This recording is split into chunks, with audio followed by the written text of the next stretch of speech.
આજરોજ ભુજ તાલુકાના કુનરિયા ગામે એક ગંભીર બનાવ બન્યો હતો, જેમાં અજીજા અજગર નોડે ઉંમર વર્ષ 10 ભુજ તાલુકાના કુનરિયા ગામની આ દીકરી સાંજે 7 વાગે લોટ દળાવની ચક્કીએ લોટ દળાવવા ગયેલ ત્યારે અકસ્માત સ્વરૂપે ત્યાં ચક્કીની બાજુમાં પહોંચતા ડબ્બો રાખતા ચક્કીના પટ્ટામાં એના વાળ આવી ગયા હતા અને એ ગંભીર અકસ્માતમાં એમના વાળ કહી શકાય કે એટલા બધા ખેંચાઈ ગયા કે માથાની ખોપડીની દશા પણ દેખાઈ આવે છે। આ દ્રશ્ય અમે દેખાડી શકીએ એ પરિસ્થિતિમાં નથી, પણ વાળ સાથે એમના ખોપડીની ચામડી પણ જે છે એ ખેંચાઈ ગઈ હતી અને માથાની ખોપડી રીતસરની દેખાઈ આવે છે, પણ એ દ્રશ્ય એટલા હચમચાવી મૂકે એવા છે જેથી અમે દેખાડી શકીએ નહીં।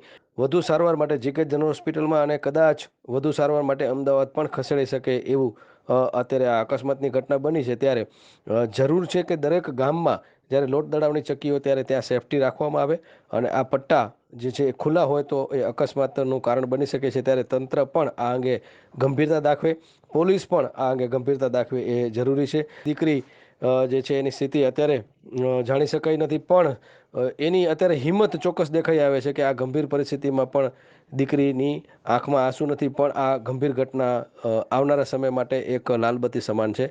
સ્ટોરી બાય કિરણ ગોરી, મા ન્યૂઝ।